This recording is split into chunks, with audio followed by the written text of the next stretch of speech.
Camerounaises, Camerounais, mes chers compatriotes,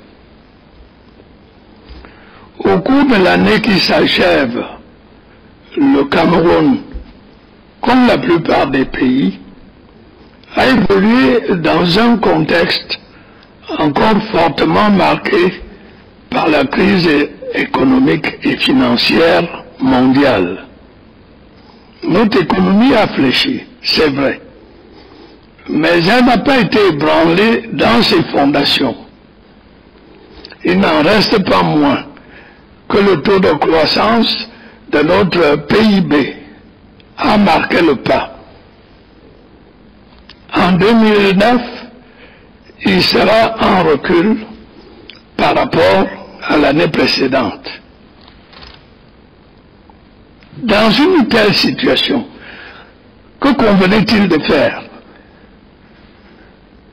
Ainsi que j'ai eu l'occasion de le dire à plusieurs reprises, il fallait garder le cap, agir d'urgence au profit de la partie de la population la plus exposée au ralentissement de l'économie et anticiper la sortie de crise.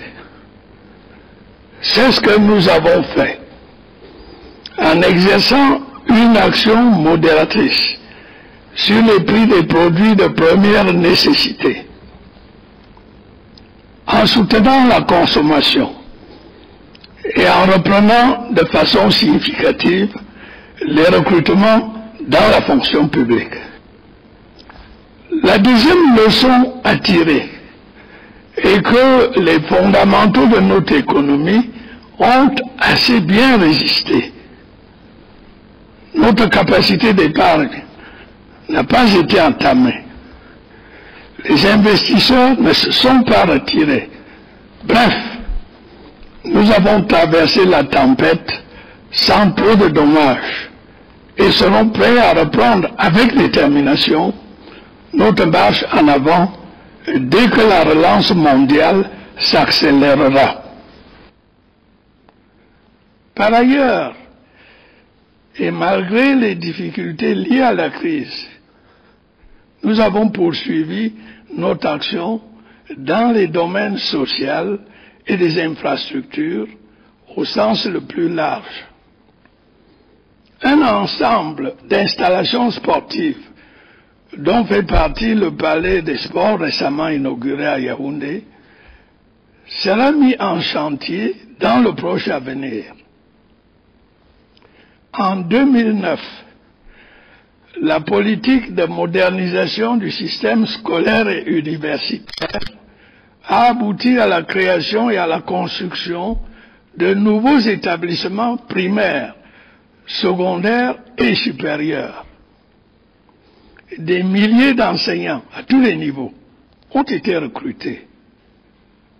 Une allocation spéciale d'un montant de 4 milliards 108 millions de francs pour la recherche universitaire a été instituée.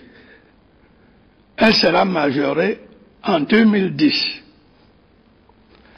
Afin d'améliorer la qualité du capital humain et relever avec plus d'efficacité les défis du futur, j'ai décidé d'accorder, à compter du 1er janvier 2010, une prime annuelle globale de près de 3 milliards de francs CFA aux meilleurs étudiants des universités camerounaises.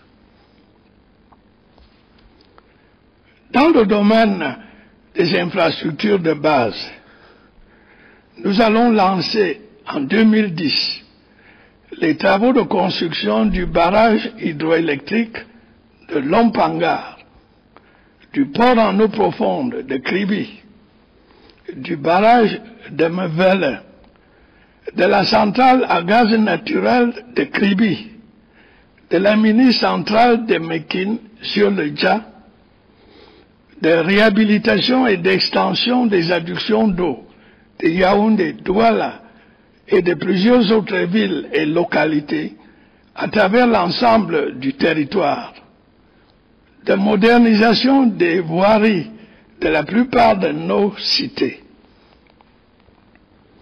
En ce qui concerne le secteur minier, nous allons entamer en 2010 les travaux de construction de la mine de cobalt, nickel, manganèse d'Nkamuna, les activités d'exploitation du diamant de Mobilon et la réhabilitation du site de l'ex-Selucam pour le démarrage des activités du Technopole et d'EATEC.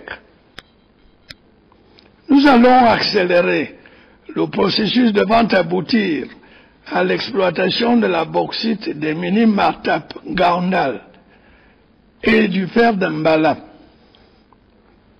Quant à l'or de Petaroya, son exploitation industrielle a démarré en 2009. Pour stimuler l'essor du monde rural, un comice agropastoral sera organisé en 2010 à Bolva. Il convient également de signaler la pose de la première pierre à Olembe d'un programme de logements sociaux qui en comptera 10 000 à l'horizon 2013. Un chantier similaire devrait être prochainement lancé à Douala, dans les 8 autres chefs-lieux des régions, ainsi que dans les villes universitaires. Le développement et le progrès auquel nous aspirons exigent que tous nous sachions privilégier l'intérêt général. Ce n'est pas seulement l'affaire des pouvoirs publics, c'est aussi l'affaire de tous les Camerounais, sans exclusive. Au cours des déplacements que j'étais amené à faire, j'ai également eu l'occasion de vérifier que notre diaspora, dont la qualité est remarquable, soutient nos efforts et reste, malgré l'éloignement, très attaché à notre pays.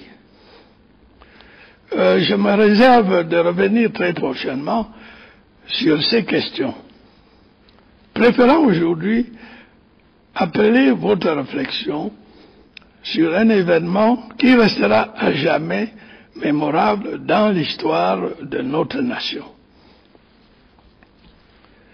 Il y a un demi-siècle, le destin de notre pays a brusquement changé. Le 1er janvier 1960, notre indépendance était proclamée. Nous célébrerons donc dès demain le 50e anniversaire de notre accession à la souveraineté. Je n'ai pas besoin de souligner l'importance de l'événement. Une page se tournait, une autre s'ouvrait, qu'il nous revenait d'écrire.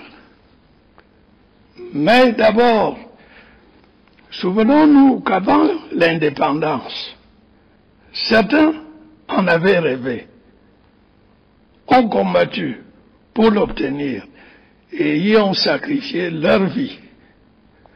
Notre peuple devra leur en être éternellement reconnaissant. L'année 2010 sera donc pour le Cameroun l'année du cinquantenaire de l'indépendance. Les célébrations trouveront naturellement leur apothéose le 20 mai, jour de notre fête nationale, avec l'organisation de la conférence de Yaoundé, au cours de laquelle d'éminentes personnalités débattront de la place de l'Afrique dans le monde. Nous aurons ainsi conféré à cet événement ô combien mémorable sa véritable dimension politique, sociale et culturelle. Mes chers compatriotes, le cinquantenaire de l'indépendance en 2010 vient comme un prélude au cinquantenaire de la réunification que nous célébrerons en 2011.